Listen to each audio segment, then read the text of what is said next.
I'm going to his apartment to watch a movie. She announced about her male best friend at 11 p. Have fun. I said, packed my stuff while she was watching movies. She got back at 4:00 a.m. to an empty apartment and a note. Hope the movie was worth it. The sequel's called Moving Out. Hey viewers, before we move on to the video, please make sure to subscribe to the channel and hit the like button if you want to see more stories like this. Thanks. The smell of garlic and thyme filled the apartment, a scent I'd come to associate with peace. It was a Tuesday, and Tuesdays were our night. Not officially. Not written in some couple's contract, but an unspoken rule that had held for 2 years. After the chaos of Mondays, we'd reconnect. I'd cook, she'd choose the movie, and we'd forget the world outside existed. I was stirring the creamy mushroom sauce for the chicken, the radio playing softly in the background. When Sarah got home, the door didn't open with its usual tired sigh, followed by her kicking off her heels. It swung open, and she breathed in a whirlwind of energy that felt out of place in our Tuesday night sanctuary. Hey, you, I said, leaning in for a kiss. She offered her cheek, already scrolling through her phone. Hey, smells good. Almost ready. Just letting the sauce reduce. I watched her. She was still in her work clothes. A sharp blazer and slacks. But she'd reapplied her lipstick, the deep red one. The one she usually saved for weekends or special occasions. Great. Great, she said, not looking up from her screen. A smile played on her lips. Good day, I asked, trying to tap into her mood. Yeah, actually, really good. She finally put her phone down and looked at me, her eyes bright. Jake finally closed that big marketing deal he's been talking about. The one with the sports drink brand. It's huge for him. Oh, Jake. The name was like a drop of ink in clear water, clouding the atmosphere. Jake was her best friend, a title that had felt benign a year ago, but had since grown sharp edges. He was a freelance marketing consultant, all manicured spontaneity and curated adventures. His life, as presented on social media, was a highlight reel of rooftop bars, impromptu road trips, and deep, profound conversations about the universe. I was an architectural drafter. My world was measured in lines, scales, and the quiet satisfaction of a foundation that wouldn't crack. Lately, Sarah seemed to see that not as stability, but as a cage. That's great for him. I said, my voice neutral. I turned back to the stove, giving the sauce a more vigorous stir than it needed. He's celebrating tonight, she continued, her tone casual in a way that was anything but. He just got that insane new surround sound system, the one that costs more than my car. He says, watching a movie on it is a religious experience. A cold knot began to form in my stomach. I focused on the simmering sauce, the steady bubble of it, a counterpoint to the sudden static in my head. We can watch something with great sound here, I offered, gesturing with the spoon to our perfectly good year-old soundbar. That action movie you wanted to see is streaming. She laughed, a light, airy sound that didn't reach her eyes. Oh, Alex, it's not the same. This is about the full immersion. Jake's building a home theater. It's his passion project. I remembered my own passion project, building us this home. The late nights I'd spent assembling furniture, painting walls, mounting shelves for her book collection. It had been our project. Now, it was just my literal boring apartment. The memory flashed. Vivid and painful. Us, 6 months ago, painting the bedroom. She had a smudge of blue on her nose, and we'd ended up in a playful paint fight, collapsing on the drop cloth in a heap of laughter. I love building a life with you, she'd said, her head on my chest. The words now felt like they belonged to another person. So, you're going over there, I asked, my back still to her. Yeah. He's ordering takeout from that fancy Thai place, and we're going to do a double feature. Probably be an all-nighter. She said it with a giddy excitement I hadn't inspired in months. I finally turned around. The clock on the microwave glowed. 10 Petin 40 P. M. It's 1100 on a Tuesday. Sarah, you have a board meeting at 900 a.m. tomorrow. Her face tightened. The excitement vanished, replaced by a familiar mask of exasperation. Don't be such a drag. It's just a movie. Jake knows how to have fun. He lives in the moment, unlike you. Always worried about schedules and tomorrow. The words landed like a series of small, precise cuts. A drag. Lives in the moment, unlike you. They weren't new. But the context gave them a fresh, brutal sharpness. She was choosing a movie with him over our night. Over her sleep. Over me. And she was framing my concern as a character flaw. I looked at her. At the defensive set of her jaw. The impatient tap of her foot. I saw the girlfriend I'd loved. The one I'd planned a future with. Receding behind a stranger who valued immersion over intimacy. The cold knot in my stomach melted, replaced by a clear, chilling certainty. This wasn't about a movie. This was the final scene of a play I hadn't realized was ending. The silence in the kitchen was heavy, broken only by the frantic bubbling of the sauce. I reached over and turned off the burner. The sudden quiet was deafening.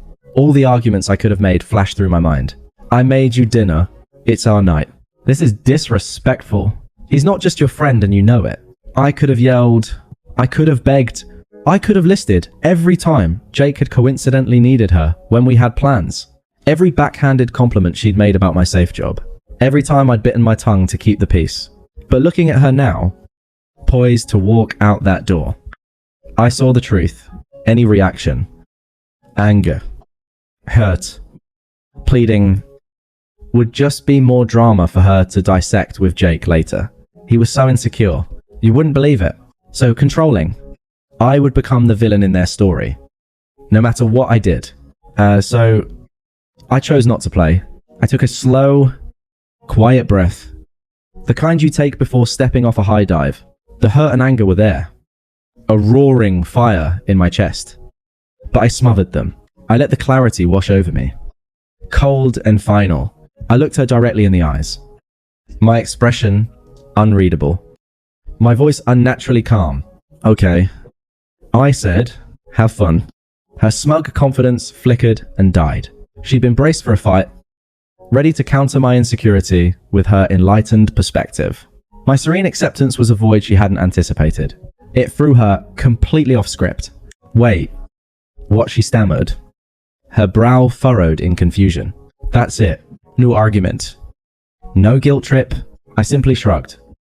A small, non-committal gesture. You're an adult. You can make your own choices. The confusion on her face curdled into annoyance. My calm was a mirror, and she didn't like what she saw reflected back. Her own actions stripped of the dramatic justification she had prepared. Fine. She snapped, grabbing her purse from the counter. I'll see you whenever. She turned and walked out. The door didn't slam. It closed with a soft, decisive click that echoed in the silent, sourced apartment. It was the sound of a chapter ending. I stood there for a full minute just listening to the silence. Then I moved. I walked to the stove, picked up the pot of mushroom sauce, and carried it to the sink. I didn't look at it. I didn't taste it. I turned on the disposal and watched 2 hours of care and anticipation get ground into nothingness. It was oddly cathartic. Then I went to the hall closet and pulled out my large wheeled duffel bag. The one we used for weekend trips to the cabin. I unzipped it on the bed. The sound loud in the quiet room. The game was over and it was time to collect my pieces and leave the board. The silence in the apartment was no longer empty. It was full of purpose. I moved with a methodical calm I didn't know I possessed. There was no rage. No frantic energy. Just a steady, unwavering resolve. I started with the essentials. Passport, birth certificate, the folder of important documents I kept in a locked box at the back of the closet. Then my laptop, my backup hard drives, the small fireproof safe with my grandfather's watch. These were the anchors of my life. And they went into the duffel bag first. Next, I moved to the bedroom. I didn't empty the closet. I didn't want a single thread of hers. I took my 3 best suits. The dress shirts, my jeans, and the sweaters I actually wore. I left the ugly Christmas sweater she bought me as a joke, and the ties she'd picked out that I never liked. From the bathroom, I took my electric razor, my toothbrush, my cologne. I left the couple's skincare regimen she'd insisted we start. The bottles standing side by side like a monument to a failed experiment. As I packed, my mind wasn't a torrent of painful memories. Instead, it was a cold, clear ledger. I thought at the time I'd taken a second job for 6 months to help pay off her student loans, giving up my Saturday morning basketball games with friends. I thought of the way I'd learnt to make her favourite lasagna from scratch, just to see her smile after a bad day. I thought of the countless times I'd muted my own desires for a quieter vacation, for a less expensive couch, for a night in to accommodate the vibrant, spontaneous life she claimed to want. Each sacrifice, once a testament of love, now felt like a withdrawal from a bank account I hadn't realised was empty. And her trip to Jake's tonight was the final irreversible overdraft. I opened my nightstand drawer. There, next to a half-empty pack of gum, was the small velvet box. I hadn't even picked it out yet. I just put a down payment on it at the jeweler a month ago. I'd been saving for the perfect stone. I looked at the box for a long moment, and then picked it up. It wasn't a symbol of love anymore. It was a receipt for my own blindness. I placed it carefully in the duffel bag. I'd return it tomorrow and get my money back. The last thing I packed was from the living room, a framed photo of my parents and me at my college graduation. It was the only personal photo I'd brought into this shared space. Everything else was of us or of her. I left those. It took me less than an hour to pack my car. 2 duffel bags, a suitcase, and 2 boxes of books and personal effects. The apartment looked almost untouched. I hadn't made a mess. I was erasing myself cleanly and completely. I stood in the kitchen one last time. The note. I found a pen and a pad of paper we used for grocery lists. I didn't need to craft a long, eloquent letter. She wouldn't understand it anyway. The truth was in the empty closet spaces and the silent apartment. Not in my words. I wrote simply, my handwriting steady. Hope the movie was worth it. The sequel's called Moving Out. I didn't sign it. She would know who it was from. I propped it against the now cold pot on the stove. A final, ironic centerpiece to the uneaten dinner. I walked out, pulling the door shut behind me. The lock engaged with a soft, final thud. I didn't look back. As I drove away from the curb, I didn't feel a crushing wave of sadness. I felt light, unburdened. The weight of her constant subtle disapproval was gone. The anxiety of competing with a ghost named Jake was gone. In their place was the quiet hum of the engine and the open road ahead. I was free. The first few days were a study in silence. I stayed with my buddy Dave, crashing on his couch. He didn't ask many questions when I showed up at 200 A.M. with my car full of my life. You good?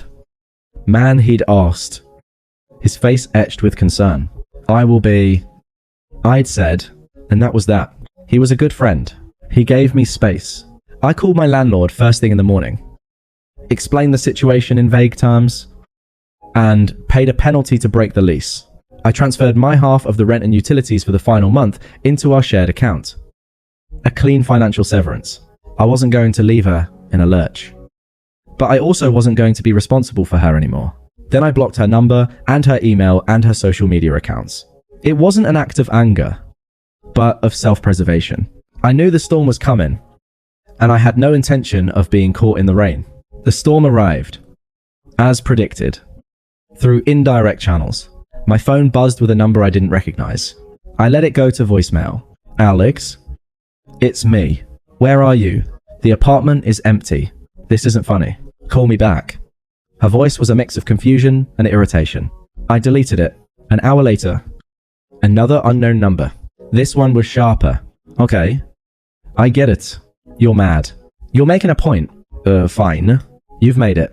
Now, can you please call me so we can act like adults? Jake said, this is really immature. By the way, I almost smiled. Of course. Jake had an opinion. I deleted that one. 2. The reports started trickling in from Dave, who was still connected to the same social circles. So, heard from Mike.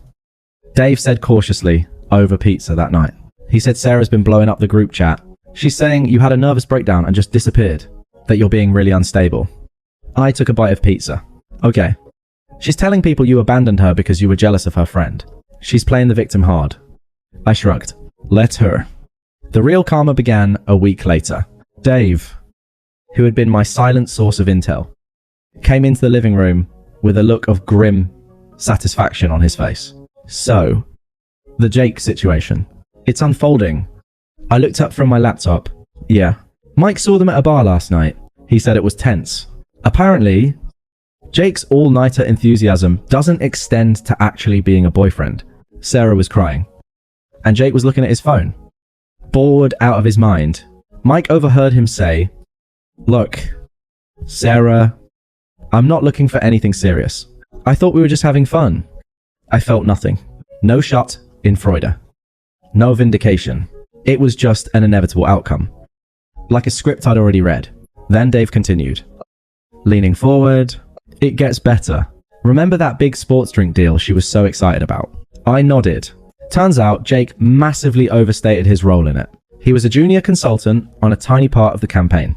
The client found out he was using their name to pick up women and dropped his firm.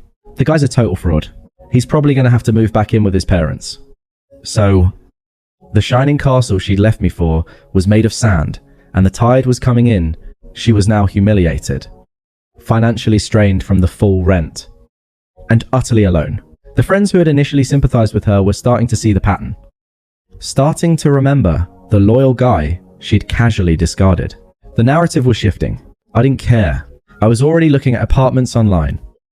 A small one-bedroom place with north-facing light. A place for just me. The silence. There wouldn't be a void. It would be peace. And it was a peace I had earned. The silence I had built around myself became my fortress. I found a new apartment. A modern one-bedroom on the other side of the city with huge windows that led in the morning sun. I bought furniture I liked, a comfortable leather chair, a desk for my drafting table. I started running again. The rhythm of my feet on the pavement was a mantra that cleared my head. I was building a life piece by piece that was entirely my own. It was quiet and it was peaceful. The attempts to breach my walls began in earnest. Phase 1. The guilt trip. It started with a text from an unknown number. I had a feeling, so I saved it as do not answer. Do not answer. Alex. It's Sarah. I know you're getting these. We shared a life for 2 years. Don't I at least deserve a conversation? You can't just ghost me like a bad Tinder date. This is cruel. I read it, my face expressionless. Cruel. The word was so telling. Her cruelty was a mistake. Mine was a calculated sin. I deleted the message. Phase 2. The nostalgia bomb. A week later, a voicemail. Her voice was soft, thick with manufactured tears. Voicemail. Hey, it's Mo. I was cleaning out the apartment and I found that mix CD you made me when we first started dating. Remember that drive to the coast? We sang along to every terrible song. That was real. Alex, what we had was real. I made a huge mistake. I see that now. Yoke. He's not the man I thought he was. He used me. I was so stupid. Please. I miss you. I miss us. I deleted it. She wasn't sorry for betraying me. She was sorry her affair partner had been a downgrade. She wasn't missing me. She was missing the stability I provided. The safety net. I had been. Phase 3. The flying monkey.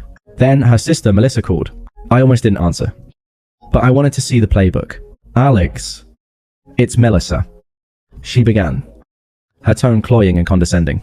Look, I know Sarah messed up. She was led astray by that idiot. But you know how persuasive he can be. She's heartbroken. She's a mess. A real man would find it in his heart to forgive her. You need to be the bigger person here. She's learned her lesson. I held the phone, my voice calm. And even, Melissa, I am being the bigger person. By staying out of her life and allowing us both to move on, my decision is final. Please do not contact me again. I hung up before she could sputter a response. I blocked her number. The audacity of them all. Expecting me to clean up a mess I didn't make. Phase 4. The angry outburst. The text started again.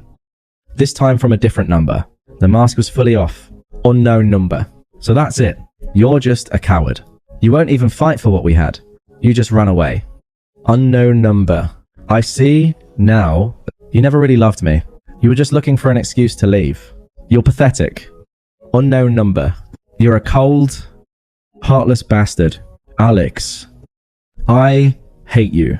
I hope you're alone forever. I didn't respond. I didn't block this number immediately. I let the messages sit there. A perfect testament to a true character. The victim had become the abuser because I refused to play my assigned role in her drama. This was the real Sarah. The one I'd been too loyal to see. Entitled, hypocritical, and vicious when denied what she wanted. The attempt stopped after that. The silence returned. It was over. Also, I thought, 3 months to the day after I'd left. I was heading home from a late session at the gym. A light drizzle was falling, glazing the city lights in a hazy shimmer. I was thinking about the design project on my desk. A challenging renovation. I was excited to tackle. My life had a new center of gravity, and it was steady. As I approached my apartment building, a figure detached itself from the shadows near the entrance. My steps didn't falter, but my guard went up. I knew that silhouette. Sarah stepped under the glow of the street lamp. She looked diminished. The sharp blazer was gone, replaced by a damp, wrinkled hoodie. Her hair was pulled back in a messy ponytail, and her face was pale and free of makeup. She was trying to look vulnerable, but it came off as exhausted and defeated. Alex, she said, her voice a raw whisper. Please, we have to talk. I stopped a few feet away. My keys in my hand. I didn't invite her up. I didn't even smile. I just waited. I get it now. She rushed on, her words tumbling out. Everything. I was blind. I was an idiot. I threw away the best thing that ever happened to me for a fantasy. Jake was a lie. Everything he promised was a lie. He's gone. My friends. They don't get it. I'm so alone. She wrapped her arms around herself, shivering in the drizzle. She was waiting for me to offer her my jacket, to invite her in out of the rain, to be the protector I'd always been. I remained still. The silence stretched, becoming heavy and uncomfortable for her. I'm sorry, she pleaded. Genuine tears now, mixing with the rain on her cheek. I'm so sorry. I love you. I never stopped. Can we please just start over? One coffee. That's all I'm asking. This was the moment. This was the culmination of all the quiet dignity, the restrained anger, the focused rebuilding. I looked at her standing in the rain, a monument to her own poor choices, and I felt nothing but a distant academic pity. She was no longer a person in my life. She was a lesson I had learned. My voice, when I finally spoke, was calm. It wasn't cold. It wasn't angry. It was final. It was the voice of a man closing a business deal that was no longer profitable. Sarah, I said, that chapter of my life is closed. I've moved on. She shook her head. A frantic, desperate motion. No, don't say that. We can rewrite it. We can. I'm happy now. I continued, my tone flat and firm, cutting her off. My life is peaceful. It's mine. And you. I paused. Not for drama, but to find the most accurate word, you are a disruption to that peace. A distraction I have no interest in entertaining. Her face crumpled. Don't you care about me at all? It was a child's question. A final weak ploy. I care about my peace. I repeated, making it my mantra. And you are a threat to it. Our relationship is over. It has been for months. You need to accept that and move on with your life because I already have. I saw the last flicker of hope die in her eyes. She had thrown every weapon in her arsenal. Guilt, nostalgia, anger, pity, and I had simply refused to be wounded. Her power over me was gone. She was just a woman standing in the rain, and I was a man who needed to go inside and shower. So that's it, she whispered. The fight gone from her, leaving only a hollow shell. That's it. I said, my voice soft but absolute. Goodbye. Sarah. I turned, slid my key into the lock, and walked into the warm, dry lobby. I didn't look back. I heard no sob, no scream, no sound at all from the other side of the door. Just the gentle hiss of the rain. I rode the elevator up to my apartment. I took a shower. I made a cup of tea. I sat down in my leather chair and looked out at the glittering city through the rain-streaked window. The silence was profound. And it was mine. She was a ghost. And I was finally completely free. The sequel to my life wasn't about her downfall. It was about my upgrade. And it was just getting started. Thanks for watching. Make sure to subscribe to the channel and hit the like button. What do you think about this story? Share it in the comments.